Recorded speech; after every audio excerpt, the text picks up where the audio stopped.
I pledge allegiance to the flag of the United States of America and to the republic for which it stands, one nation, under God, indivisible, with liberty and justice for all. Will the clerk please take roll? Jonathan Shelkey. Here. Jerry DiTullio. Here. Christine Disney. Here. Julianne Stern. Here. Will Kearns. Here. Daniel Larson. Here. Melissa Antol and Janet Leo are absent tonight. Thank you. Are there any changes to the order of the agenda tonight? So the agenda will stand as published. Is there a motion to approve the minutes of February 2nd, 2003? I move that we approve the minutes of February 2003. Is there a second? Second. We have a motion for approval, seconded by, Oh, wait, is this for the agenda or? I already went through the agenda. It just stood as, We usually do somebody votes, but if you're not doing it that way. we don't then- have to. I mean, it Okay. just stands by unanimous consent. Christine, I got to remind you, you can't vote for this one. Yeah. But she can make the motion, and we have a second by Will. Please poll the counts or the board on the minutes.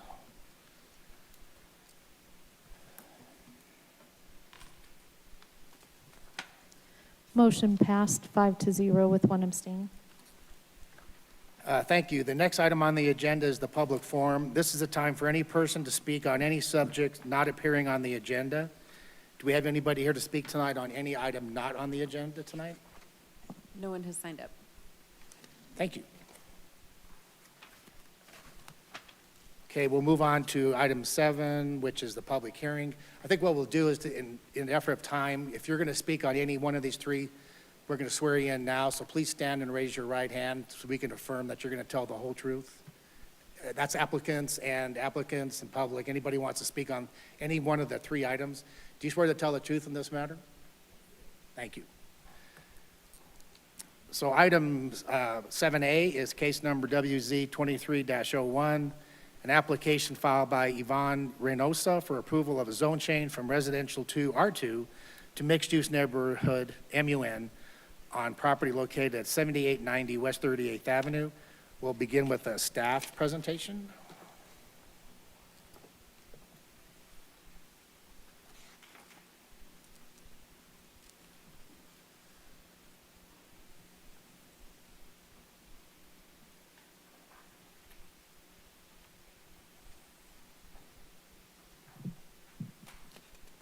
Good evening.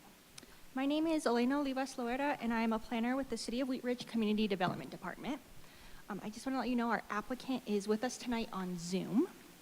I am presenting case number WZ 2301, which is a request for approval of a zone change from residential 2 to mixed-use neighborhood at 7890 West 38th Avenue.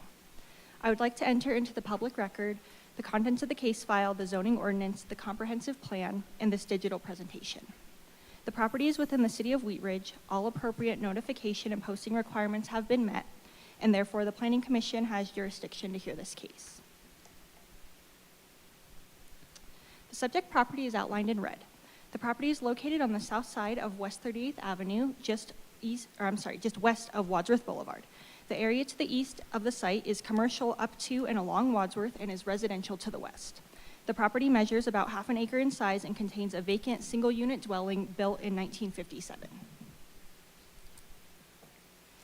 This is a zoning map of the area. The subject property is currently zoned R2 and is outlined in red. The site is surrounded by a mix of zoning, including R2 to the west and commercial zoning to the east, including a planned commercial development and mixed-use commercial. The site is situated between low-density residential uses and commercial uses, which include 2 office buildings, an older strip mall shopping center, and the Corners Shopping Center. This is a view of the subject property looking south from West 38th Avenue. It is a 1,748 square foot single unit dwelling. This is a view of the commercial corridor looking east from the subject property on West 38th Avenue. The applicant intends to rezone the property to allow for neighborhood-serving uses and to provide a transitional buffer between the existing residential uses and commercial uses. Should the zone change be approved, the applicant intends to convert the existing single-unit dwelling into a child care center, which is not permitted in R2, but is a permitted use in the MUN zone district. The current R2 zoning is a remnant of the past and reflective of Wheat Ridge's residential neighborhoods. The R2 district allows for single-unit or duplex dwellings. By contrast, MUN zoning allows residential uses, commercial uses, or a mix of the two, and the permitted retail uses are greater in number. The MUN designation would provide more flexibility for lower-intensity neighborhood-serving businesses to exist and will provide standards for any possible future redevelopment. The MUN zone district is appropriate for this segment and particularly on this property given its size and its location, and can act as a transition between the commercial uses immediately to the east as well as the uses on Wadsworth Boulevard and the neighborhood to the west. The site is smaller in size, is embedded between an established residential neighborhood and a commercial corridor, and the goals for the site align with the intent of the MUN zoning. This table summarizes the current and proposed zoning's development standards. Most of the proposed zoning development standards would apply if the property redeveloped in the future. Most notable differences between the two zone districts include building height, setback requirements, and build-to requirements. The design standards in MUN are strict and include architectural standards, open space requirements, setbacks, and parking requirements. As a requirement of the zone change process, a neighborhood meeting was held on November 1st, 2022 in a virtual Zoom meeting setting. No one from the public attended the meeting. Because Wheat Ridge is not a full-service city, we sent the application on referral to outside agencies, including fire, water, and sanitation, as well as completed an internal review. We did not receive concerns or objections from outside agencies. Before the hearing, the property was posted for 15 days and letters were sent to property owners within a 600-foot radius. Staff received 2 comments from members of the public prior to this hearing. We used several criteria to evaluate zone change requests, which includes consistency with the comprehensive plan. Staff believes that the proposed MUN zoning is consistent with the policies and goals in the city's comp plan. The property is identified as a neighborhood buffer area, a designation reserved for sites located on the edges of neighborhoods. It is intended to act as a transition between low-intensity residential uses and higher-intensity commercial uses. The comprehensive plan envisions the conversion of underutilized properties to serve as a mix of residential and small-scale commercial developments. The MUN zoning designation is appropriate for the subject property by enabling reinvestment in the property, by expanding the permitted uses, and by aligning the zoning with the city's goals to improve the appearance, mix of uses, property values, and overall vitality of this area. Ultimately, staff is recommending approval of the request for the following reasons. Based on the character and land use patterns of the area, the MUN zone district in this area is more appropriate than R2 in terms of allowed uses for the property. For that reason, the zone change should not have an adverse effect on the surrounding area. Staff finds the zone change to MUN is supported by the city's comprehensive plan, specifically the vision for the conversion of underutilized properties to serve as a mix of residential and small-scale commercial developments. This zone change request supports the comprehensive plan by enabling investment in the property and by allowing for neighborhood-serving uses that provide a transitional buffer between the existing residential uses and commercial uses. Planning Commission will recommend a decision to City Council, who will also review the zone change request. If City Council approves the request, then the zone change is approved. That concludes my presentation. Thank you. And we will promote the applicant to a panelist on Zoom so that they can be available for questions as well. Will the applicant have a presentation or just questions? Just answering questions. Okay.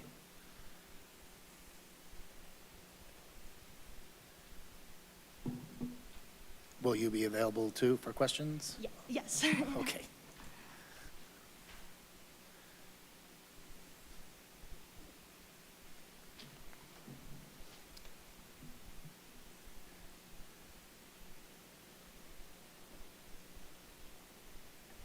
The applicant's on there as the CLC, so if you've got any questions, then they can unmute. So I'll go to my right. Any questions for staff or the applicant on this rezoning?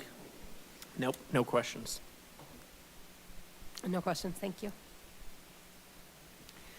I just have one question, and it arises from a comment from a member of the community that's concerned about traffic and the egress in and out of the property. is there been any discussion or is any concern from staff about what they've raised as a problem, potential problem? Yes, so we discussed when we pre-app this property, so all of that, it will be reviewed during the site plan review. So if the zone change is approved, they'll have to go through an administrative site plan review, at which point we would evaluate parking, we would evaluate all of the traffic, access, and during pre-app, we did voice concerns about there being 2 access points, so engineering would prefer there to be just 1 access point onto the property. So all of that will be reviewed during site plan review, though. Okay, thank you.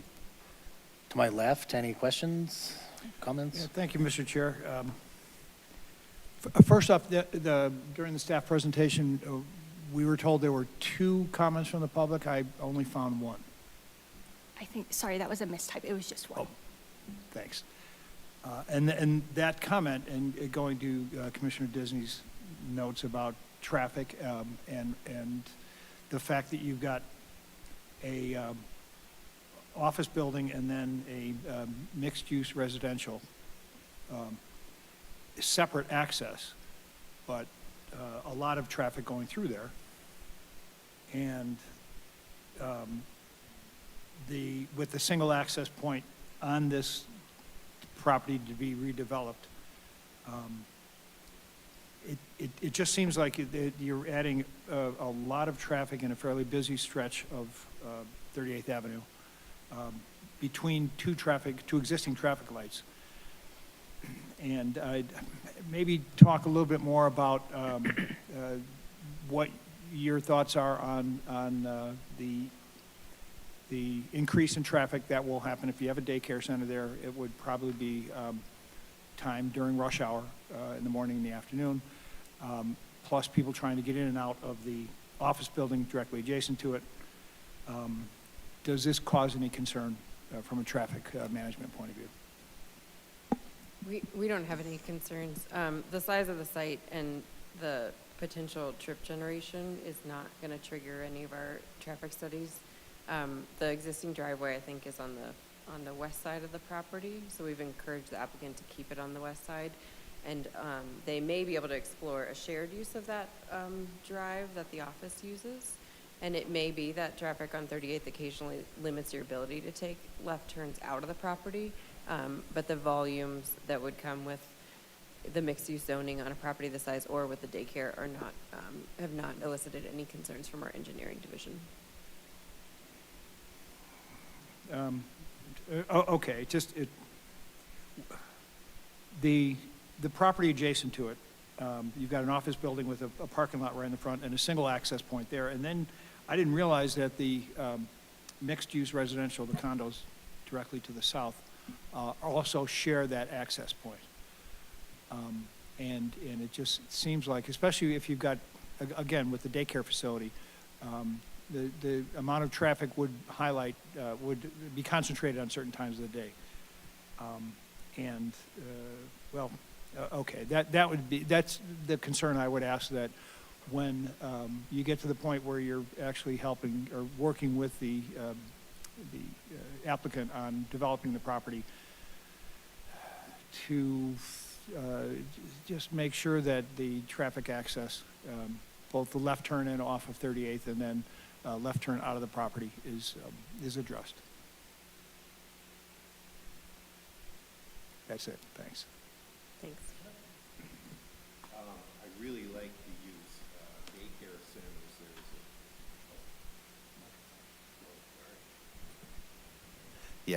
Daycare centers are a tremendous need in the community. So if we can make this work, this is very important that it does work. I just have a couple of quick questions. Once, if this is approved by the planning commission, recommended approval, then the city council may approve it, what's the next step? Are there going to be any more votes on the site plan or subdivision by the planning commission or the city council?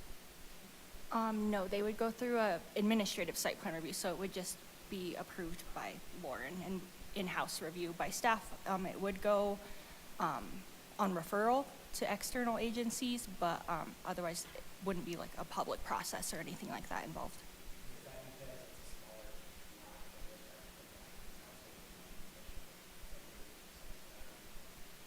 Yeah, typically, most of our site plans are administrative review, unless it's like associated with the plan development, but since it would just be mixed-use development, it would just be administrative. The question I have is, are we, is this density creeping into the neighborhood? I know right now we have single-family houses and behind it, and then we getting into where density of commercial creep in the neighborhood is starting to the south and west. You see that happening in the next redevelopment, I don't see that happening. I mean, I think the challenge with this particular site, as we've seen on a lot of other properties that are on that border between a neighborhood and a commercial corridor, is that it's not a viable site for a single-unit home. It's been on the market for some time. We've gotten a fair number of inquiries on how to repurpose it. So mixed-use neighborhood was specifically designed to provide that buffer between existing, well-established neighborhoods and busier streets like 38th Avenue. So, every zone change has to stand on its own merits. We don't see that there's a lot of other properties in this immediate vicinity that would be interested or eligible for similar requests. This property sort of signals the end of the commercial node near 38th and Wadsworth before it transitions to a very well-established residential area. So I suspect this is probably the last one in this particular segment that we would see. My mic was off, so I just wanted the public to know. My question was this creating a density and commercial creep to the west and to the south? So, is there any more questions or comments from the applicant or from staff or questions? Commissioner Kearns? So it sounds like we're not going to be reviewing the site plan once this gets changed over.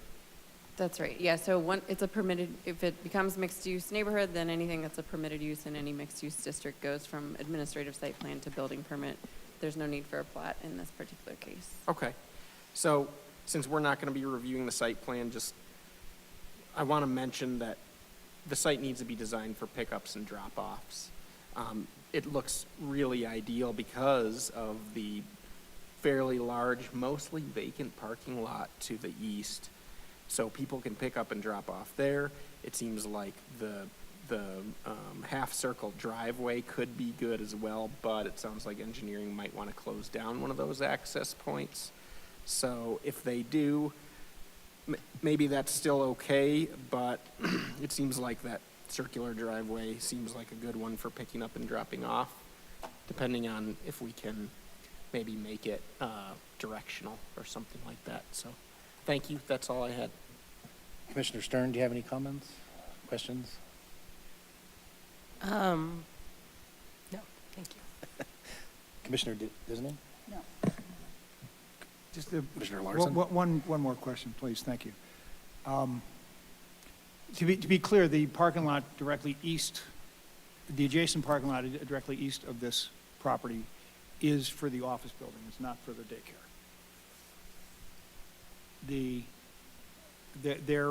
if I read correctly, there is part of the rehabilitation project, it's not a redevelopment, involves adding some parking, I think, in the rear, which makes sense. But if I heard, Lauren, if I heard you correctly, there is little interest in developing this property into anything other than what the applicant is suggesting. In other words, is there any interest in something else happening to this property? Over the year, there has not been interest in repurposing the home as a home. Over the years, we have gotten a number of inquiries where folks wanted to do more density on the site, and we advised a plan development at that time because it was a transitional property. Plan development's not really needed in this case because it's a flat rectangular site on a busy road, and we try to reserve plan developments for unique scenarios, unique development scenarios, or unique parcels. So there's been some inquiries over the years, but this has certainly been sort of, in our minds, the best fit for the location and the existing structure. In 10 years, if somebody wanted to come in and scrape their property and put up an apartment building? That would be permitted use under MUN. Yep, Okay. and then they'd be limited to the similar standards as what are in the residential in terms of 35-foot height limits, and then mixed use also includes a number of residential transition requirements, so additional standards that are in place because of the adjacency to that neighborhood. Right, great, thank you. Commissioner Schuelke, anything? My last question is, what's the guarantee that the residential property will be turned into a daycare? I mean, that's just, there's nothing that says they have to keep it. Once the zoning is approved, they can tear it down and build whatever they wanted under the restrictions of the MUN, correct? Yeah, so a zone change allows anything to happen. The applicant may be able to speak better to sort of where they are in the real estate process and their intent. Can the applicant answer that question about how solid are they about keeping the residential property as a daycare center? You are unmuted. You should be able to speak. The applicant.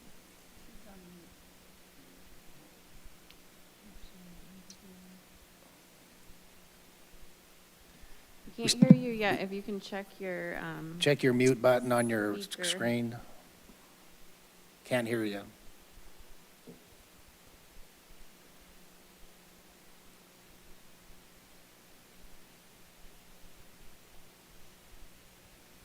nope.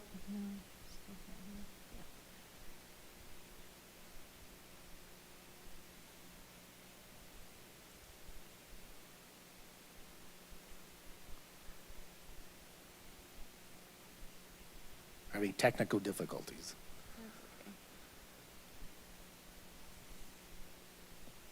It looks like you're working on it, so I'm not going to add to your stress, but there's two options if you want to do the test speaker and microphone option by the mute button, or if you want to use that phone number to call in.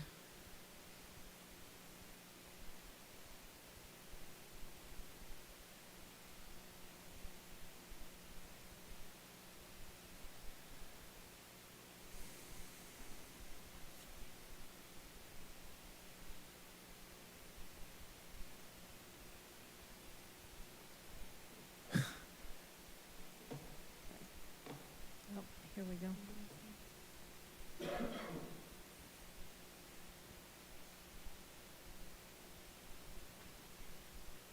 It's not letting me. Maybe you can write it down on a piece of paper and hold it up. I'm just kidding. Just says rename and-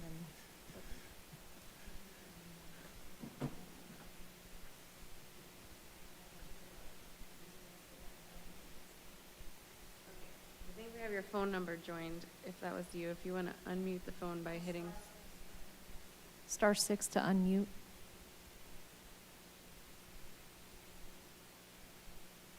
Okay, can you guys finally hear me?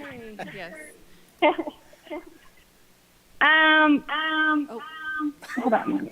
Let me take off my echo.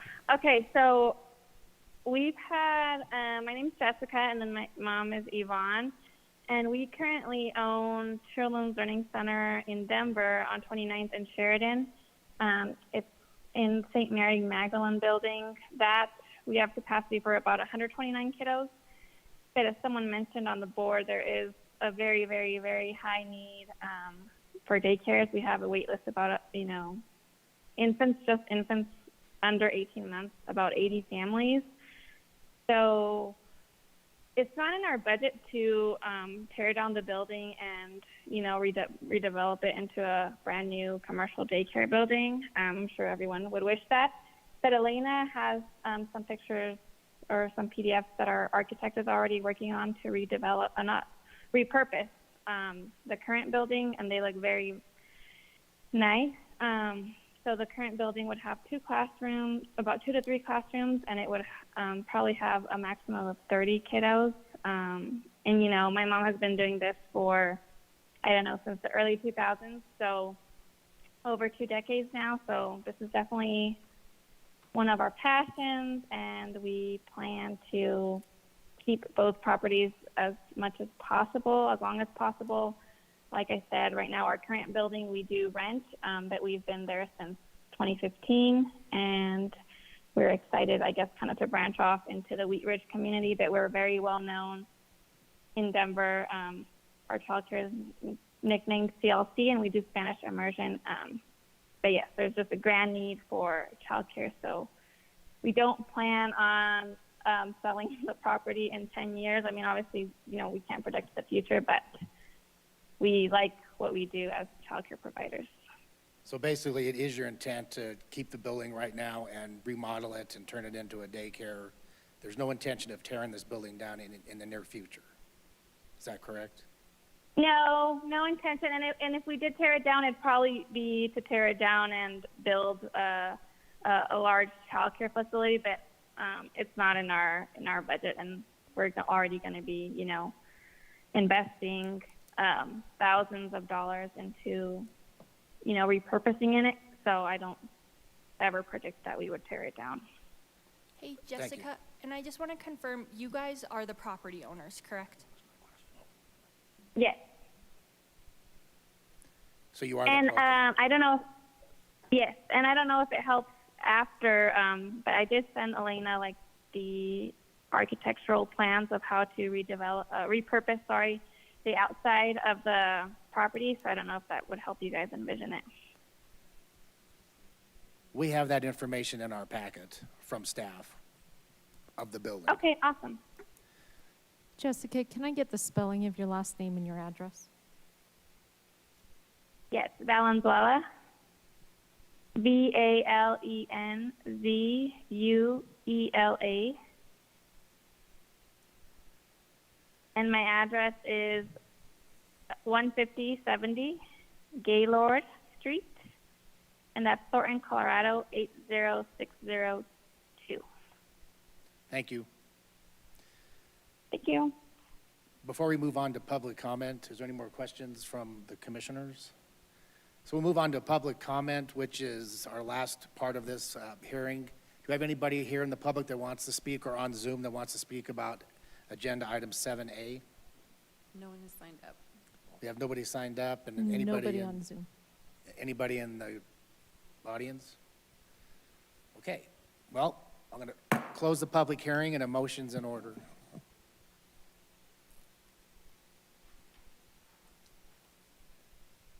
Mr. Chairman,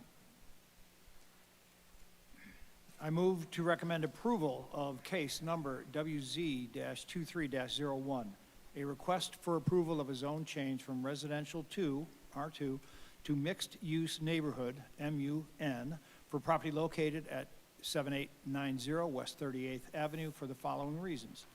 1, the proposed zone change will promote public health, safety, and welfare of the community and does not result in an adverse effect on the surrounding area. 2, utility infrastructure adequately services the property. 3, the proposed zone change is consistent with the goals and objective of the city's comprehensive plan. 4, the zone change will provide additional opportunity for reinvestment in the area. And 5, the criteria used to evaluate a zone change supports the request. Is there a second? Second. We have a motion and a second by Commissioner Kearns. Any discussion on the motion? Please poll the commission.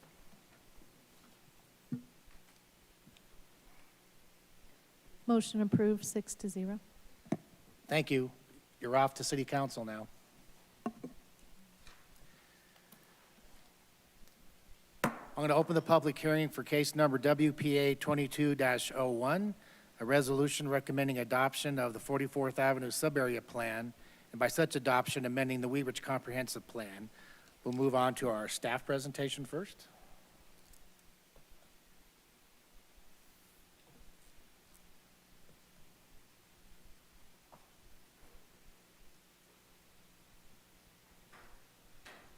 All right. Good evening, Planning Commissioners. I'm Stephanie Stevens, Planner and Community Development here at the City of Wheat Ridge and Project Manager for the 44th Avenue Sub-Area Plan, which we are here to recommend adoption of tonight. The 44th Avenue Sub-Area Plan outlines a 20-year vision for the area bounded by I-70 and Clear Creek, and it is based on more than 12 months of public input from Wheat Ridge businesses, organizations, and community members. This plan addresses the need to develop comprehensive strategies, and it reflects and builds upon the 2019 Neighborhood Revitalization Strategy and the ongoing Let's Talk Resident Engagement Program, which identified this as a priority planning area. Today, West 44th Avenue has a mix of conditions that create a unique context for future planning and redevelopment, as we found. Investment and maintenance of private properties is lacking, and zoning and uses are disparate in this area, which leaves room for improvement. So a big focus of this plan was to look at how to incentivize investment, revitalize the area, improved safety and connectivity, addressing the goals for new development and redevelopment that is cohesive with what's there now. The plan did not contemplate lane additions or reductions. It did not recommend any displacement of existing businesses, and it did not implement any changes that will happen right now. So for example, the recommended land uses in the plan will not change the zoning in the near term, but it will guide future development just as Fruitdale Sub-Area Plan and the city's comprehensive plan do now. The street is in fairly good condition here, and the roadway itself was not a part of the scope for this reason, from curb to curb. Engagement for the project has been robust, as you'll see in the engagement report that's in your packet materials, and technical analysis of market, traffic, and existing conditions was conducted in parallel with the public engagement to guide ultimate recommendations so that they are realistic and included in the plan appendices.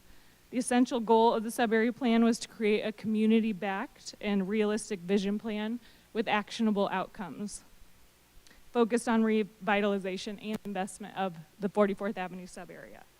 We saw you last in December, where we discussed recommendations with you in great detail, which are in Chapter 3. Those recommendations are intended to guide the 20-year vision plan. So tonight our consultant is here and he'll walk you through our action plan, which is at the end of the document and is the newest content. The action plan is intended to include targeted actions that can be realistically achieved in a shorter time frame than the recommendations. So from now to 10 years into the future rather than 20. Now I'd like to welcome Mark De La Torre, our project manager with MIG, who will be presenting to you all tonight and walking you through the action plan, and then I will wrap us up. Thanks. Mark, can I get the spelling of your last name and address? Certainly, yeah. So last name is De La Torre. It's D-E space, L-A space, T-O-R-R-E, 4345 Brentwood Street. And I think Stephanie actually covered everything. I'm not sure if y'all have any questions for her. I can dive in. So it's great to be back in front of y'all tonight. As Stephanie mentioned, we are at the tail end of this process, which has been going on for some time. We've weathered pandemics and cyber attacks and everything in between. Really excited to be here in front of y'all. As she also noted, we came to you late last year with the draft recommendations, which have continued to receive strong community support. And tonight we'll be focusing on really the implementation side of that. I have a couple of slides up front to reorient y'all to the intent of the process and a couple of those high-level findings and recommendations, but we'll spend most of the time looking at the implementation section. So as a reminder, we had a three-phased project based on a foundation synthesis and implementation of the 44th Avenue sub-area plan. We're right down there in that bottom phase now, having completed the technical quantitative analysis, which we, last time we met with you, had added on a signal warrant analysis to get into some of the details around some of those priority intersections, as well as community outreach over that entire process. As Stephanie also mentioned, we had a relatively robust community engagement process for an area that I know has been historically difficult to engage with, so we used a lot of different strategies to make sure we were hearing from as many voices as possible. So throughout the process, we heard from about 350 individuals. That was during public meetings in person, parallel online engagement activities for those who weren't able to make it in person. We had an advisory committee that was comprised of residents, business owners, and organizational representatives. We had two sets of a series of focus groups that were largely residentially focused, but had business owner attendance as well. Then we have a number of intercept events where we were showing up at Carnation Festival, at Music in the Park. I popped into Hops with Cops and everything kind of in between, just to talk to folks about the process and making sure that they were aware of it and engaging as best as they can. And the notifications were both digital and print across a bunch of different mediums, from connections to the Gazette to flyers, yard signs, and everything from there on through. As a reminder, the recommendations were broken into three major categories around primary corridor investments, community sub-area enhancements, and overall connectivity improvements. And within those, there were specific topics, and then in those topics, strategies, and in those strategies, recommendations. So a nesting doll approach to really getting into the weeds of some larger topics that came up from the community through the process. not going to spend much time on that tonight, again, focusing really on the implementation. But through the process, we've updated some of the graphic representation of those larger categories, primary corridor investments, capturing some of those mixed-use nodes you'll recall from prior presentations, those corridor focus areas, both on the east and west of Kipling, overall site and building connectivity improvements, family-focused activity center, and then streetscape design improvements.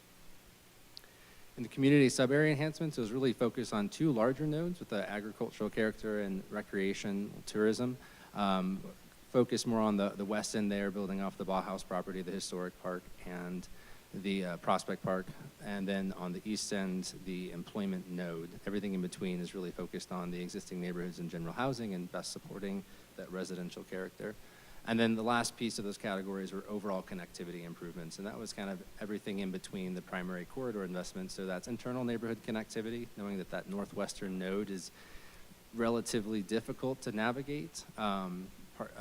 So you'll see different strategies for the northwestern loop and then additional strategies for internal connectivity within the neighborhood itself. And then probably most importantly, those intersection improvements where we'll get into the detail of from the signal warrant analysis, and you'll see identified in the implementation plan. And again, all that there, this graphic representation is new, but that's tracking with the recommendations that y'all reviewed back earlier this year, late last year.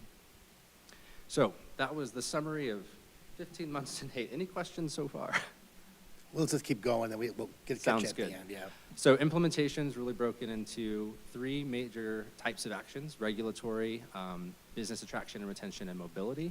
And with those actions, and you'll see this in the last chapter there of the plan, we note responsibilities in terms of leadership support, general timeline from a immediate, near, mid, and kind of long-term range. Again, pulling that 20-year horizon into that 0 to 10-year, and then the financial kind of magnitude of that investment. For the regulatory actions, there are 4 of those that we contemplated for the action plan, the work plan. One is to explore legislative rezoning of those mixed-use nodes. So those are those larger areas on Kipling, and then the area to the very west end, mixed-use node, where it's the property including the travel center and those around it. Second one was to create a new zone district, not dissimilar to what y'all saw for R4 as part of the Affordable Housing Strategy Plan, but a zone district that better aligns with the guidance and the recommendations for those corridors, knowing that mixed-use neighborhood, mixed-use commercial largely deal with scale as opposed to use specification. Creating landscaping guidelines to move to more sustainable practices and what's being required in some of those developments. And then exploring the creation of a new URA boundary for the 44th Avenue corridor to give greater financial assistance opportunities for that redevelopment. And Commissioner, would you like me to break each apart, or do you want to go ahead and get through all of the? I would recommend we just go through it, everything, and then let everybody Perfect. write their questions down at the end. That sounds great. The next category of implementation is business attraction and retention actions. The first of that is to encourage businesses along the 44th Avenue corridor to more formally organized.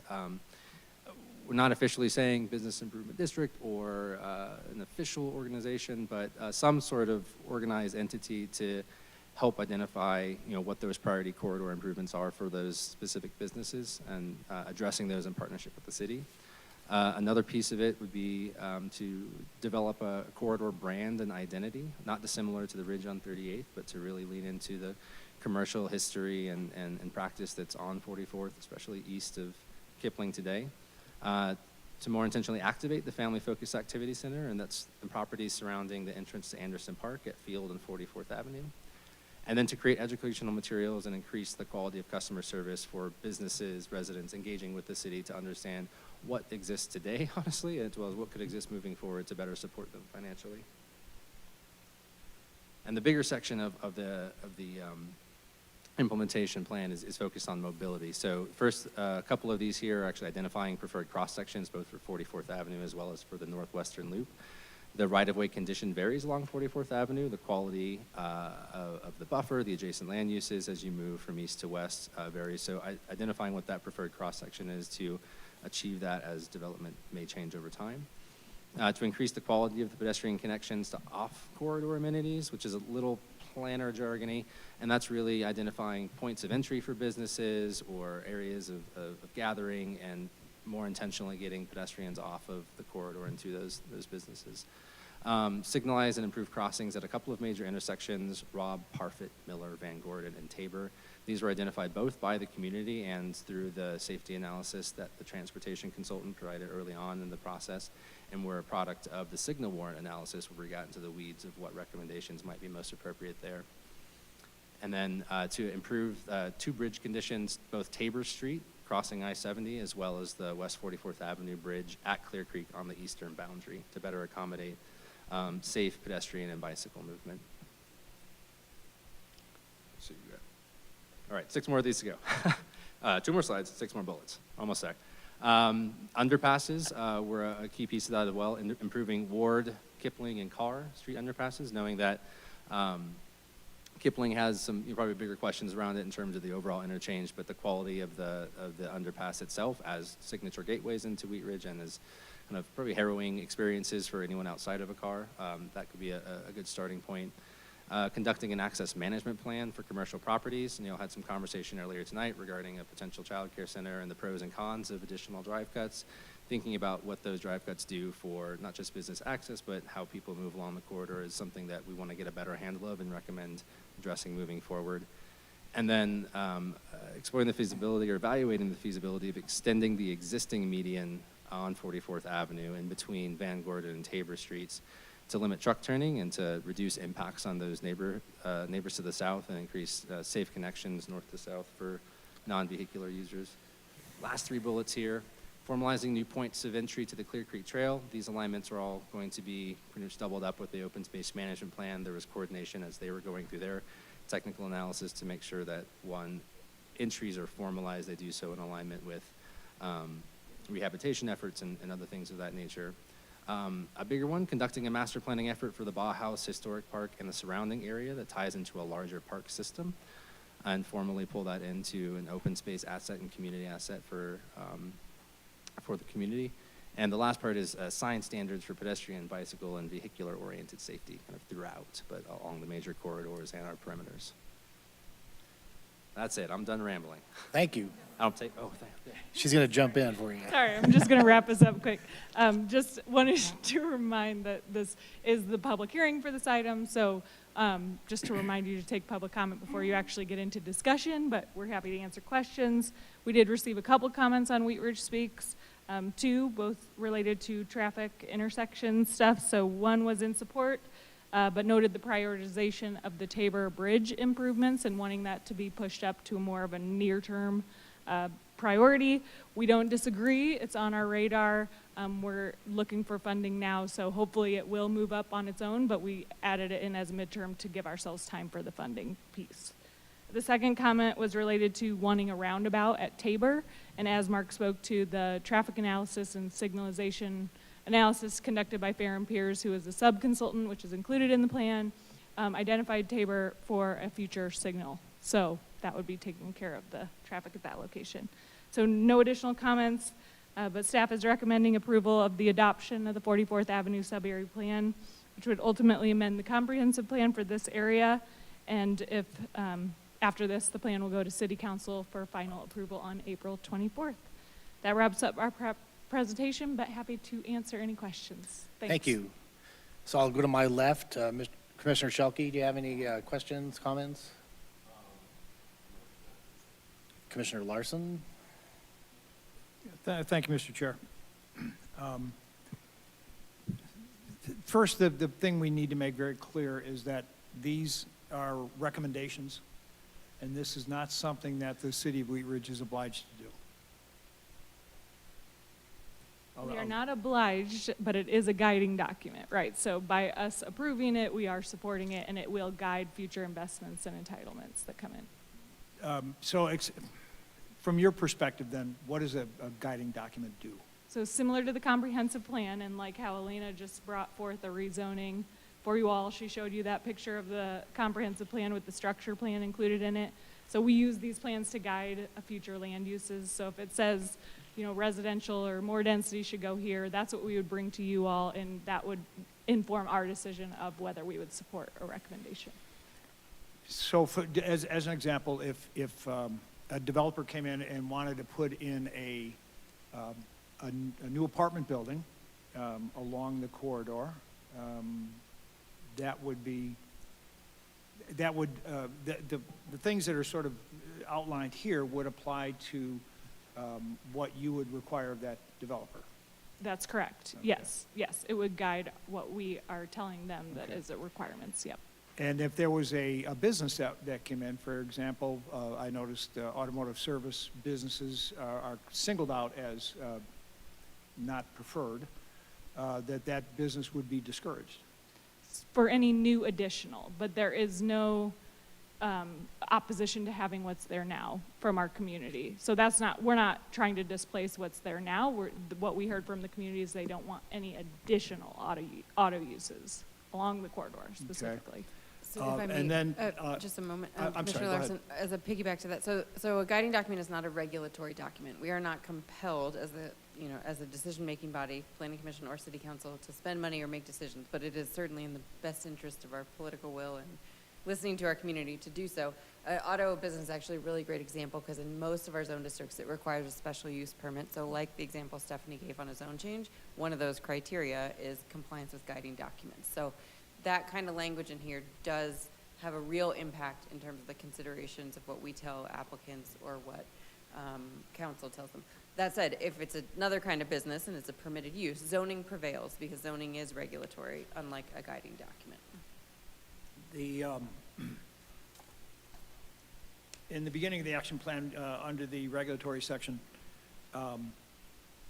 the very first item is explore legislative rezone of the mixed-use nodes. Rezone from what to what? So that is in the plan document, and I can pull that up if we need to. Do you want to speak to it? It's also And a legislative rezone is where the city comes in and says, this whole stretch here, this particular space, will be rezoned from this to this. Could be, yep. So we did that on Wadsworth. We had a sub-area plan for Wadsworth that said we need more unified zoning here to achieve our policy goals. And so a legislative rezoning includes a neighborhood meeting, a study session, and then a neighborhood meeting, and then a zone change process, and then usually an opt-out period. We did the same thing on 38th Avenue between Sheridan and Wadsworth for the same reasons. The patchwork zoning there did not align with the sub-area plan for 38th Avenue to achieve those policy goals. Our comprehensive plan already identifies some areas as being appropriate for higher density in the same areas that this document suggests at those mixed-use nodes. So it could be a similar process. And most of what we have in here is like for the mixed-use nodes, it's recommending a rezone to mixed-use commercial or mixed-use commercial interstate to the one by the ramps along Kipling and 44th, and then looking at new zone districts west of Kipling along the corridor to accommodate additional residential uses and keeping commercial east of Kipling. So then if this sub-area plan is approved and becomes part of the city's guiding documents, then would this legislative rezoning be a priority then? To explore, yes. To explore? Yes, because we haven't done the analysis that it would take to look at surrounding land uses, if these zone districts truly make sense in this exact location and that. So the action item is to explore it in terms of doing the analysis that's appropriate to determine if it's the right zone district. Okay. Thank you. In our minds, the purpose of the action plan was to elevate certain recommendations that are priorities. So yes, it is a priority. The typical first step is that we do sort of an informal neighborhood with the property owners that would be affected. We actually did that in the TOD area and went to all those property owners and say, hey, we have this zone district, mixed-use commercial TOD. Would you be interested? And the resounding response was no, and it died on the vine at that moment in time. So there are a series of steps before a zone change were to actually happen, and we, once we get your input and council's input, we decide sort of when we would move forward with that. But by virtue of being in the action plan, I would say yes, it's certainly one of our higher priority recommendations. Thank you. Commissioner Disney? This is just a question on clarification. You had talked about improving the several underpasses, one of them being at Kipling. Isn't that whole interchange scheduled to be redone by CDOT? Wasn't there I went to an open house a couple of years ago about that. It's a good question. It's not scheduled. So it is a project that CDOT did a preliminary design on, which is probably the meeting that you went to. They have not budgeted for that project. They do not have funds identified for that construction, so they don't have a schedule. So we know that at some point they could move forward with that, but the timing is unknown. Would you like me to contact Secretary Pete and ask him if we can have some of that money that Sure. they were throwing around Please do. last year? Sure. And then my second question has to do with the recommendation of having some of the businesses form a association. Have you discussed that with them, or is that just your idea at this point, and is there some buy-in on that? It's split. And that's why the language action there was very intentionally soft, of coalition, friendship circle. It was really more as an encouragement to start organizing a bit more intentionally. There's some individuals who have expressed general disinterest in that, but we still think as a means of more strategically guiding investment from a commercial perspective, beyond guiding documents for a city, that would be in their best interest to help in that process. So that was part of a formal recommendation that we see in other similar contexts in other plan areas around both the Front Range as well as in some of our other planning work. Okay, thank you. Commissioner Stern? Yeah, I think my question is more about process. So I noticed a lot of recommendations are framed as, they sound like kind of first steps, like explore or determine a preference. So I'm curious, what the process looks like for, say we're 3 years down the road and some of those have been completed, how would next actions be defined? So that's a great question, really, because it does take more work, right, than what just defining that simple action. So we did purposely word it that way so that it gives us the ability to look into things in further detail. But we will come back to you and report to you what's been checked off the list, and then as we move along, what's in the recommendations section in Chapter 3 can start moving up back into implementation and become actual action items as well. Thank you. Yeah. Commissioner Kearns? Well, I just am a big fan of this plan. I think you did a great job, and I just wanted to touch on a couple of things that really stand out to me in this plan. The first being building reuse and the preservation of the identity of the buildings in this area, because there really are some really great buildings that could use sprucing up, but that have great sort of bones and a great sort of style. The small business focus area, I really like. The section about ADUs and how to build additional density into our neighborhoods. Crossing treatments and walkability, I think you really knocked it out of the park with that. I'm seeing so much walkability in this area and plans for walkability, including the loop trail concept. I love it. Tree canopy and cover, that's something that's really missing on 44th Ave, and I think it's going to make a big difference to start planting trees, start growing that green roof to the outdoor space that we have and provide that shade.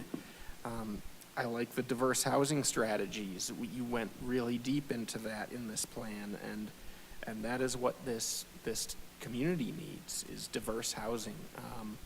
And then I really love the recommendation for new south side connections to the Clear Creek Trail. Much needed, and thank you very much. Good job, Mark. Good job, MIG. Good job, Stephanie. And I'll be voting yes to approve this. Thanks. Thanks. I had a couple of quick comments. So one of the comments that was on Wheat Ridge Speaks talked about using traffic circles at 44th and Tabor rather than streetlights. And so my question is, since we've always been the guinea pig for back-end parking and road diets and continuous flow lanes, are we going to be a guinea pig for any of those types of traffic implements. I think I'll probably defer to the signal warrant analysis as the preferred method for it. After this, I can take my consultant hat off and put my citizen hat back on and say, I think there were some very straightforward ways to address safety and mobility at that intersection that are not of the guinea pig variety. And that's what the signal warrant analysis identified in terms of signalization of that. The process did contemplate a traffic circle or a roundabout, not dissimilar to the scale of the ones you probably see on, I guess the newest one would be at 20th and Harland over in Edgewater. The right-of-way is similar. The road configuration's different. I think given the scale and volume of vehicles, even though the volume of vehicles is notably lower than the actual capacity of the road, that probably wouldn't be the best, and that probably would be the best solution, and I imagine the traffic analysis would support that, but I'm not sure. The Tabor? No. No, can you remind me the intersection from that comment? Well, the comment, I think it was 44th and Tabor, they were saying that they thought a traffic circle would be better than the lights. And so my long rambling way of getting to it was that the signal analysis did contemplate it and found that it wasn't a preferred. So the data showed that the traffic signal was a better alternative. Correct, that was their recommendation. Okay. And then the other question I had is, on the business improvement districts, I know that Commissioner Disney mentioned those. I know that that would be potentially a mill levy. They'd have to vote amongst themselves as business owners or whatever and say, okay, we want to put a mill levy on our property, and then the treasurer would collect it at the county and then distribute that money back to that group when the taxes are distributed. And so they would use those funds for improvements in that area from, Wadsworth to Kipling, just for example. If they were in that, they would collect the money and then use that for planters and trash cans and street cleaning or whatever they wanted to do, right? Yeah, certainly, and that's addressed kind of in two parts. In the funding strategy section, it's noted in a bit more specificity, but the actual recommendation is the starting point of that being the organization of some form. A business improvement district certainly is one of those types of ways for them to organize. Not having overwhelming support for that, it didn't rise to the top in terms of an action item of, yes, do this. Business owners, we strongly recommend it, but I think a stepping stone to that certainly could be that. So the last thing that I did, I called Lauren today because I wanted to make sure that in this document, when we had Streetscape 101 back in 2000, 38th Avenue wasn't part of a road diet. So that Streetscape project from Sheridan to Harlan went pretty smooth. And then from Harlan West, it kind of got jumbled up when we started doing road diets and changing the lanes and narrowing the streets. So Lauren, do you want to tell me what you had said today about 44th Avenue and the flow line and lanes? Yeah. Similar to what Stephanie mentioned at the start of the She mentioned that too, but I wanted to get out on the public Yep, again. just to affirm, from the outset, this project was specifically to focus on the area back of curb, not flow line to flow line. By way of distinction, the policy goals on 38th Avenue was to make a slower, safer Main Street area. So very different policy goals from the outset, and correct, thank you for scrolling there. We documented that on page 5 in the introduction that we didn't contemplate lane additions, reductions, or anything else sort of changing that flow line to flow line. Yeah, no surprises. And council understands that too? Yes. Thank you. Yeah. Any more questions or comments for staff before we Mr. take a Chair. motion? Mr. Larson, Commissioner Larson? Thank you. Under actions, the fourth item is explore the creation of a new urban renewal area. Would you explain for us what a urban renewal area is and what it does? Sure. So an urban renewal area is a tool that we have as a community. We have several already in the city. The primary reason that you would create an urban renewal area is essentially to be able to recognize that there likely will be investments in the community that are made over time, and we can capture some of the value of those investments and reinvest in that area. So to the extent we have a variety of projects in here that would require public dollars, an urban renewal area and the ability to use tax increment finance is a mechanism by which we can raise the money needed to reinvest in this area. So there's an urban renewal area on Wadsworth, on 38th Avenue, along I-70, and near the transit station at Clear Creek Crossing. There's one in the works being created for the Lutheran the Lutheran campus, one likely starting to be in the works for the industrially zoned area at the far eastern edge of this project. So it's a, the first step of that is to reach out to property owners and to complete what's called at the state level a blight study. But for our purposes in Wheat Ridge, it's always been a way to reinvest in ourselves and capitalize on sort of the public or the private dollars that are invested and redeploy those through publicly funded capital projects. That's what I was going to say too. Thank you. Are you in a position tonight where you can sort of describe the area that would be included in an urban renewal area? No, I'm not in the position to do that. The city does have a separate board. It's the Urban Wheat Ridge, Renewal Wheat Ridge. Our economic development manager is a staff person for that. We usually do a study before we sort of affirm what that final boundary would be.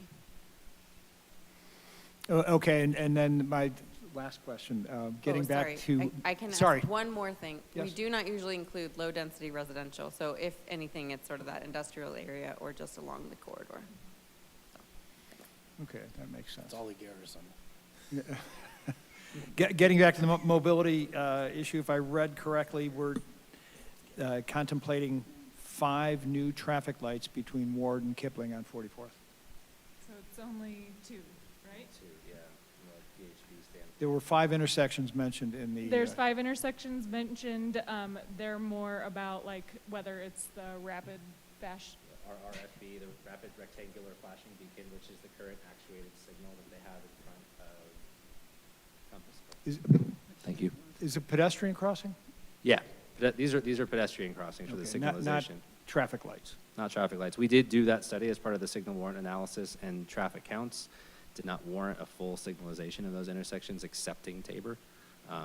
But Miller was another one that community came forward a number of times saying this needs to be signalized from a vehicular standpoint, and that may be something through further study is warranted, but as the numbers state right now, from a vehicular standpoint, there's not enough volume, even with some of us parents creating pinch points in the morning and in the afternoons to necessitate a full vehicular signal. We are saying as part of the recommendation to upgrade the RRFB, the rapid rectangular flashing beacon, which most people have deemed to be unsafe as a lack of safety, a lack of trust in vehicles stopping for that, to a full ARM, which is a PHB, a pedestrian hybrid beacon. So it does stop traffic with the red light function, but it's specifically for pedestrian and bicycle traffic.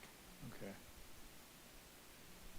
Yeah, okay, and I think maybe the last time you were here, you were able to actually describe in miles the distance between traffic lights. Yeah, it's one of the longest stretches in kind of the urban metro. It's roughly 2 miles from Kipling all the way to the on-ramp, the eastern portion just east of the trucks, the travel center. So it's a pretty unbroken, especially considering it's 2 lanes each direction. There's not a lot of friction for that, so it's a pretty unregulated stretch there. So.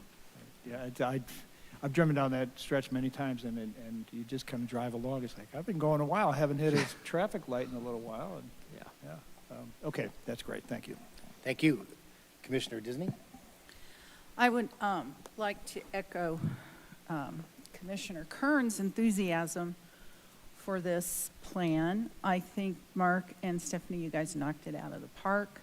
I think that the accumulation of input from citizens and businesses was appropriate.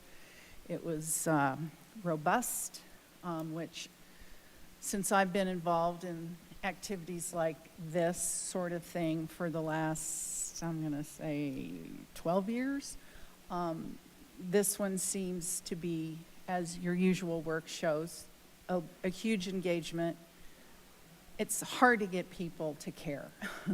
They would rather complain than participate productively. And I see that you kind of overcame some of those hurdles. I think this is very comprehensive. If anybody says you didn't do enough, they're nuts. I think it's well thought out, and it's exciting to be in a city that takes such care in creating these kind of sub-area plans and really wants to see the unique character of Wheat Ridge. I'm having a senior moment. I've lost the word I was going to say. Retained. you know, change is inevitable, and some architecture isn't going to look like this rural, unique suburb, but I think this will help preserve that, and I want to commend you for the great presentation and this product. Thank you. Thanks. Commissioner Stern? Yeah, I just want to co-sign what both Commissioner Kearns and Commissioner Disney said. And you guys were both more eloquent than I'm about to be. I'll be brief, but this area has so many neat things going on. You know, the park assets, the public facilities, the unique businesses, and if we can, as a community, take that next step and bring a little bit more intentionality to the built environment here, can be a really special place. So, and I think this does a great job setting the stage for that. Thanks.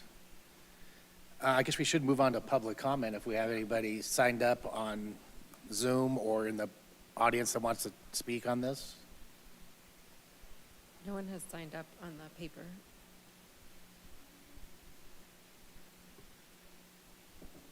Nobody is signed up on Zoom either. Are you ready for me to close the public hearing in a motion? One more comment. Commissioner Larson? If you don't mind, thank you. And I also am truly impressed by the breadth of the outreach and the effort made over a long period of time, and I realize how expensive that can be, both in terms of cost and time and whatnot. It's truly impressive. The comment I would add, and I hope you take this in the correct meaning that I'm trying to convey here, but I got the sense that you talked to the members of the public, both that, you know, that live in this area, that do business in this area, and from elsewhere as well. I don't get the sense, though, that the business owners, the small business owners, participated at the same level.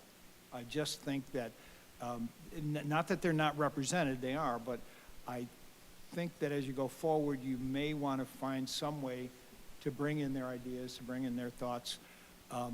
It's going to be their money on the line. It's going to be their businesses going forward, and their thoughts about where this document goes, I think, are going to be important. So I recommend that going forward, there be a follow-up effort with business owners. I'm not exactly sure what that would look like, but there you go.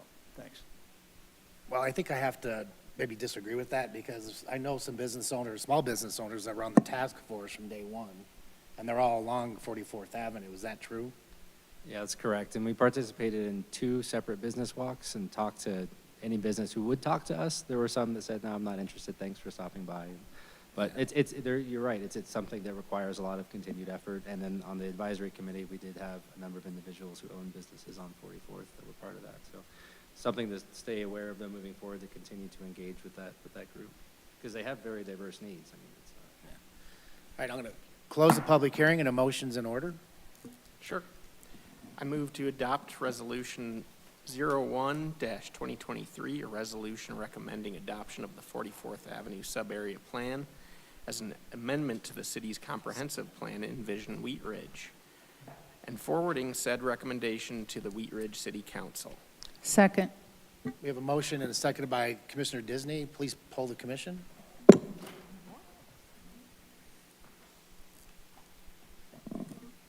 Motion approved, 6-0. Thank you.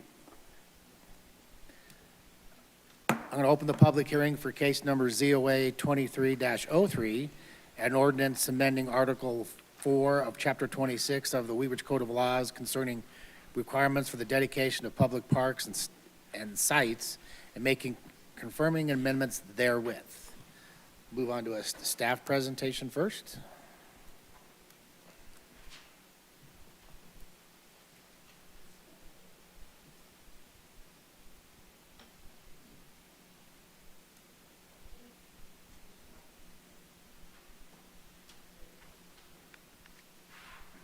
No slides tonight, so I'll sit down if that's okay.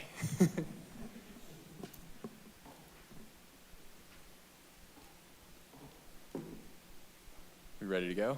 Oh, go for it. All right. You're up. Thanks. Hi, everyone. So this code amendment is a result of the adoption of the affordable housing strategy by City Council. I believe that was a couple of months ago now. We went to City Council in February with a package of code amendments and ideas based on that plan and some other discussion topics. And one of the items that came out of that meeting was this code amendment, which is to waive parkland dedication requirements for deed-restricted affordable housing. So the ordinance specifically amends Article 4 of Chapter 26 of the Code of Laws concerning requirements for dedication to public parks, and those are all housed within our subdivision code. We're also adding, as part of the ordinance, a definition of deed-restricted affordable housing dwelling units to the code, because we have to be able to define what we're then exempting from the parkland dedication fee. So to give a little bit of background, we established those parkland dedication requirements in 2014 as part of the adoption of the subdivision code at that time. And developers are either required to dedicate public parkland on site or pay a fee in lieu of dedication. So sometimes we'll come to Planning Commission with the subdivision and we'll say a condition of approval is they have to pay the fee in lieu prior to building permit. So that's what we're talking about tonight. Most sites are too small to actually have practical dedications, so the vast majority of developers are required by the city to pay fees in lieu. And right now there's only 2 exemptions to that requirement. One is accessory dwelling units, because those are not considered full dwelling units, and nursing homes. And the fees are assessed based on the density factor, which acknowledges different household types, sizes, and impacts. Single unit homes and apartments will pay about $2,500 a unit. And then projects located within urban renewal area or mixed use are closer to about $2,000. Right now, there aren't any exemptions or fee waivers from the city for deed-restricted affordable housing projects.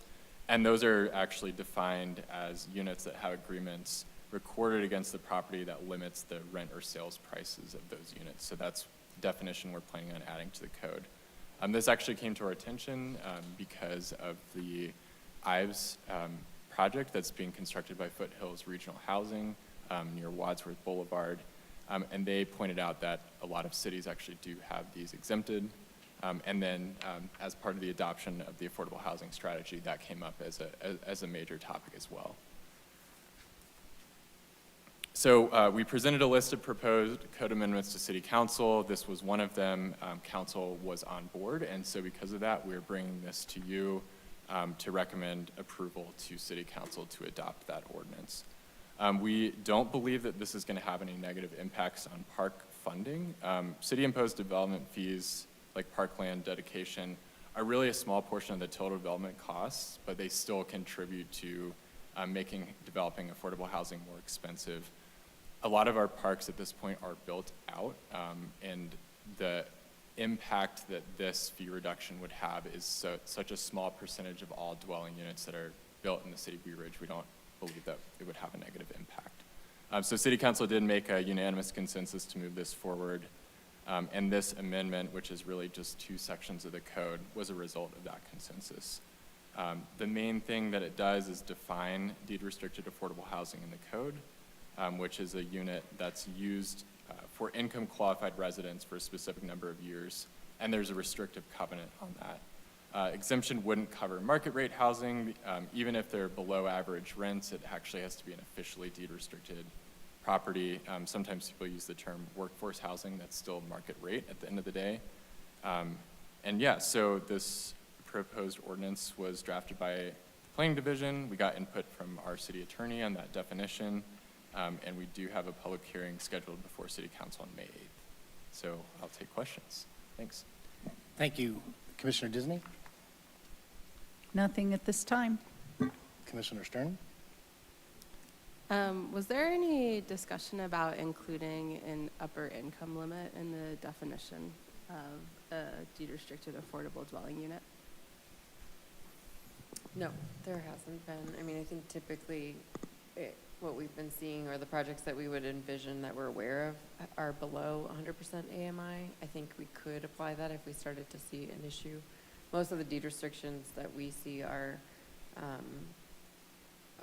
created in partnership with CHAFA or HUD who are establishing those upper limits. So if we were to create one, it would feel a little arbitrary to me, though it's certainly something we can look at if it feels like it's being taken advantage of or not serving the population we're intending to help. That makes sense to consider it something to revisit at a later date. Commissioner Kern? We do have the ability to define an upper income limit to this ordinance. Do you have a thought on? What we're seeing with some projects is that they do increasingly an average AMI, and they average that against a upper limit and a lower limit. So it could be that a project is deed restricted affordable at an average AMI of 60 or 80.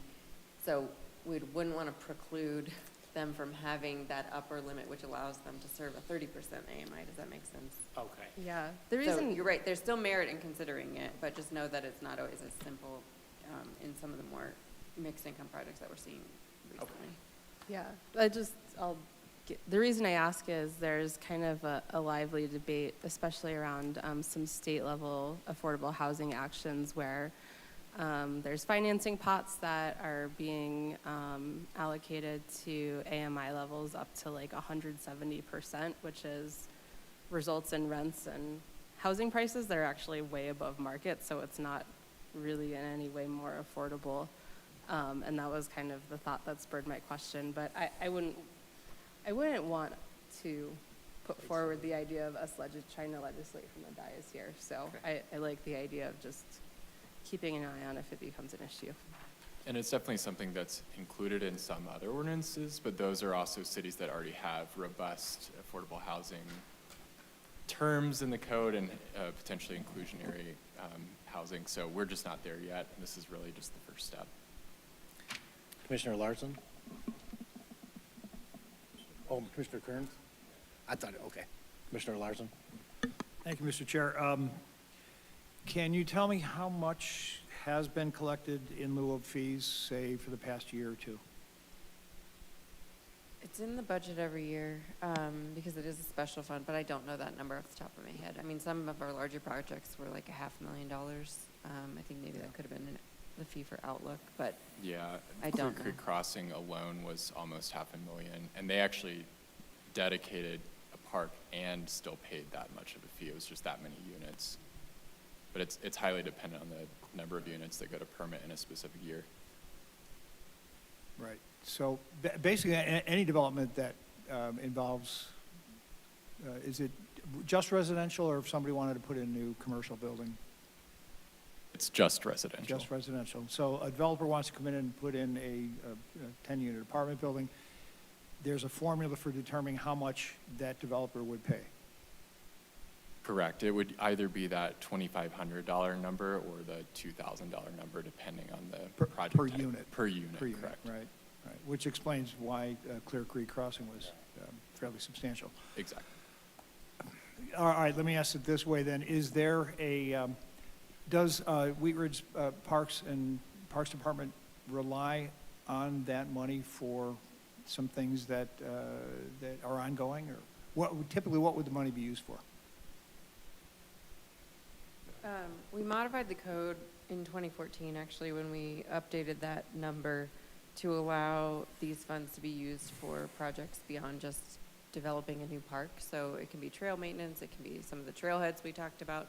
It's not limited by geography, but we did sort of commit to ourselves to keep the TOD funds in the TOD area because that's a new neighborhood. But I don't know exactly how the Parks Department deploys that. It sort of goes into their general revenue for parks and trails. So it is, there's a general fund not specific to new park benches or It things has like to that. go to the not operations, it has to go to the improvements and in a park and a trail. It can't go to like operational funds at the rec center. That's codified. But I don't know specifically which projects they've used it for. Okay, and again, we don't know exactly what portion or percentage of their budget comes from fee and lieu. It's quite small. Quite small. The Parks and Recreation Department budget is significantly larger than what our fees are generating. Okay, and we are not contemplating a large reduction in that revenue stream. No. Okay. Great, thank you. Commissioner Shelkey? I just had one quick question. So these are deed-restricted units, which means they're based on income, correct? So somebody moves in year one, and they sign a lease, and then over the course of a year or two, they keep signing, they're renewing their lease, and their income goes above. Are they kicked out of the property, or who's monitoring? Because this discussion came up in Arvada, where they're building some, like 250 apartments, and they're deed restricted based on income. But then if these folks, or who's ever living in these apartments, get better jobs, they go to school, they graduate, and then now they're living in a reduced rent, but their income is a lot higher. Who monitors that, and do we want that kind of monitoring at all? Sure. So we're not proposing that the city would be monitoring the deed restrictions through this waiver. And I'm not the expert in this, but it's part of the reason that projects are moving towards an averaged income, because the goal is to house people at a rent that is 30% of their income. So as their income increases, it's possible that their rent may increase, staying at that 30% level. And it may mean that if another tenant elsewhere in the building needs to come in at a lower AMI, in order to keep that sort of average AMI for the whole project. Does that make sense? So you don't have to be a 40% AMI household forever to stay in the building. It means that as your family wealth grows, other tenants may sort of offset that. And those are regulated quite heavily by usually the holder of that deed restriction through HUD reporting, through low-income housing tax credit reporting. Those are pretty well-established programs, so we wouldn't be, we just need to see evidence of the deed restriction, not have to infringe that. Thanks. Do we have anybody here for public comment on Zoom or in the audience? Not on Zoom. Nobody on Zoom? Any more questions or comments from our commissioners? I'm going to close. Oh, sure. I think this is a great first step towards making the development of income qualified housing more feasible in Wheat Ridge.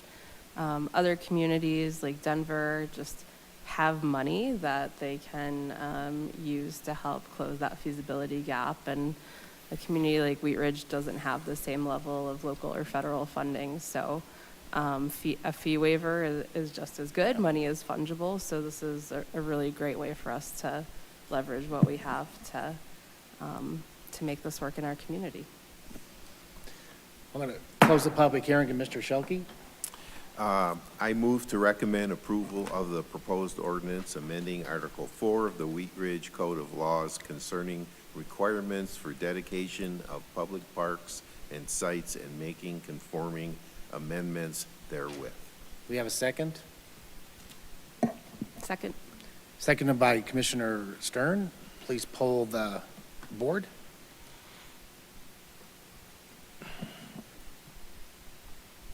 Motion approved, 6-0.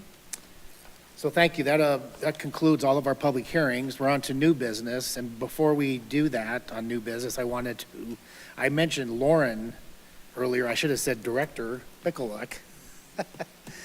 So looks like 8A is a resolution that you want to talk about.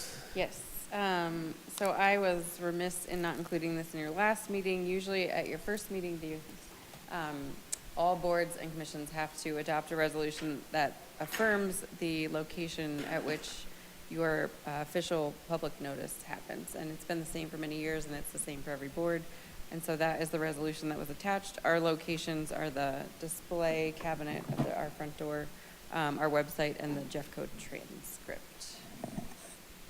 I think, Mr. Larson, you wanted to make a comment or a motion on the resolution?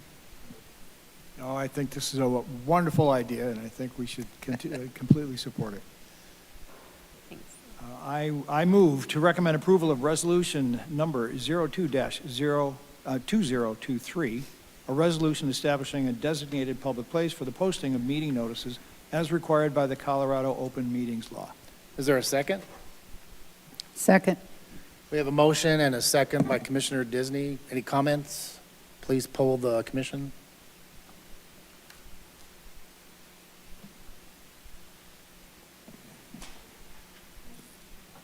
Vote.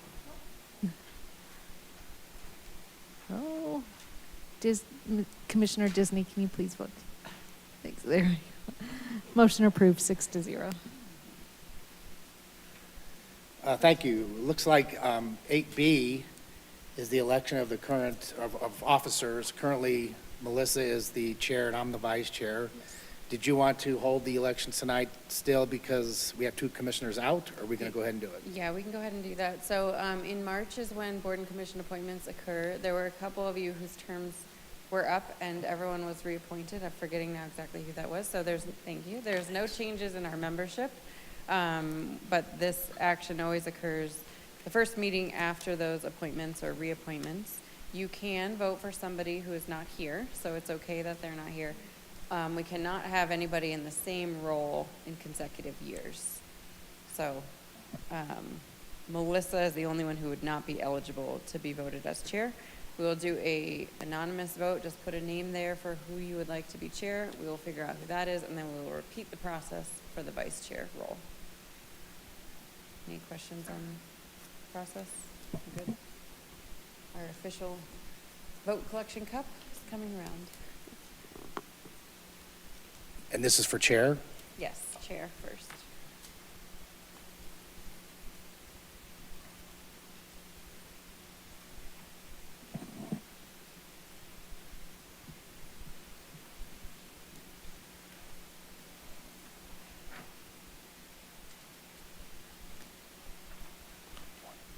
While Tammy's tallying, Mr. Cherry, if I give some of the other updates to come? Yes, go ahead. And we're on, sure.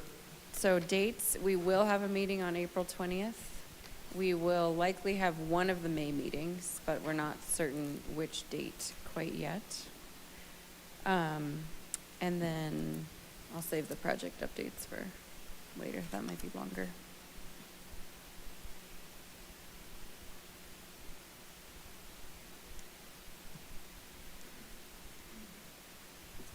Okay, so Commissioner DiTullio is our new chair.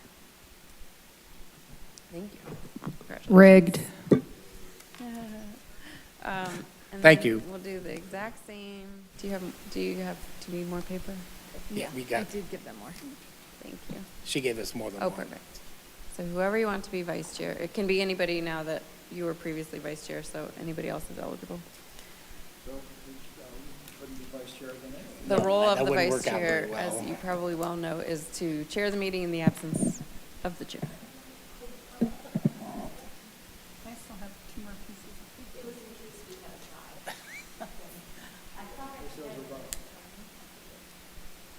Always prepared.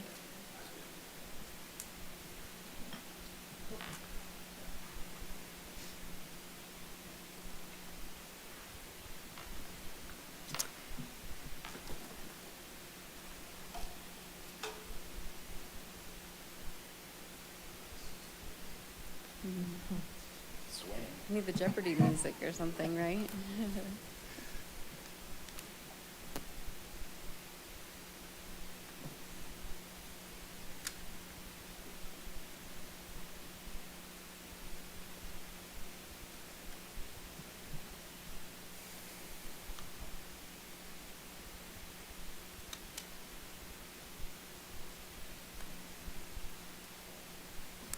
All right, and Commissioner Disney is our new vice chair. Congratulations. Wow, Thanks, Tammy. I'm impressed. Now you can't move. I know. Just stay here for a year. I have a couple more miscellaneous project updates. I'll be quick with these. So I have been at all of your meetings for a very long time, and I will continue to be coming to your meetings until we refill the planning manager position. So it's an active recruitment, advertised internally and externally, but I'll probably see you all at least the next few meetings of the planning commission. We have issued a number of exciting permits recently. The medical office building at Clear Creek Crossing moved really quickly, and that permit was issued just a couple weeks ago. So the hospital you've seen is moving really quickly. Their goal move-in date is next summer, so we have sort of already a countdown. It's a big effort to move a hospital, and the medical office building, their goal is to be opening at the same time. So that'll be an even faster construction, I think, out there. We also are about to issue the Chick-fil-A permit. That's an SDP that you saw recently at Halfwood Village Shopping Center. And a couple cool tenant finishes that came in. I think many of you observed that the ground floor of the West End Apartments has been vacant for some time. COVID certainly didn't help them attract new restaurants. But we do have two restaurant tenant finish permits that came in for 2 of those spaces, which is exciting. I'm going to forget who they are. Isn't You're Little gonna ask Brazil me. one of them? Yes, Little Brazil, and I believe a sushi restaurant maybe. So the West End 38 Apartments at 38th and Upham, right by the Vector Bank. Yeah, exactly, yeah. So that's been a vacant ground floor for a while now. Let's Talk is about to start their final blitz. They've gotten through 8 of our 10 just boundary areas, neighborhoods. So they are kicking off in the neighborhood north of Crown Hill, west of Lutheran, and then also the neighborhood north of I-70. That one is unique in that it's sort of bifurcated. There's some areas closer to Kipling in the Skyline Estates. There's some well-established neighborhoods closer to the train station, and then some brand new residential units. And then another cool project that's kicking off after sort of a long wait is the design process for 38th Avenue West, we're calling it, which is the area from Kipling to Youngfield, where there are roadside ditches and no sidewalks to speak of. Local Works actually got a grant in 2017, 2018 from Kaiser Permanente to do some initial work out there and building on that. And I think the long-awaited desire from those neighborhoods to have a better way to walk around.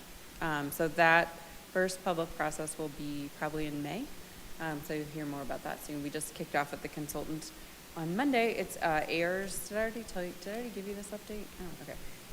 Ayers is the design firm, and David Land is a Wheat Ridge resident. He's a part of that design team. So it's been fun, actually. Like Mark De La Torre is a Wheat Ridge resident on our facilities master plan. Ron Abba was on that. So we've had like one Wheat Ridge representative on most of our projects over the last couple of years, which has been a fun perspective to bring to a team. That's all I have. Isn't there a little-known codicil in the Wheat Ridge Constitution that says that Director of Community Development has to be here? I think or the deputy. I don't know that Ken came very often. I'm just quoting Animal House there. I like it. Well, congratulations. Thank you. I appreciate it. You deserve it. Thank you. If I might, we're seeing a lot in the news about the land use bill that the state of Colorado is looking at. Yes. Does Wheat Ridge have a position on this? It's my understanding, we're talking about the governor's bill. Yes. Or 2 bills, I think. It's my understanding that city council will be passing a resolution on Monday that is opposed unless amended. There's, I think, some provisions that cause less heartburn than others, but the few provisions that more overwhelmingly preempt local control and specific to single unit zoning is part of the reason that they'll be looking at that on Monday night. Great. Thank you. I guess what concerns me about those bills is that Colorado, in the Constitution, talks about home rule cities, and this is a violation of the Constitution of home rule. And I think it won't survive in court if CML sues and a few others, because it's getting right to the heart of local control and home rule.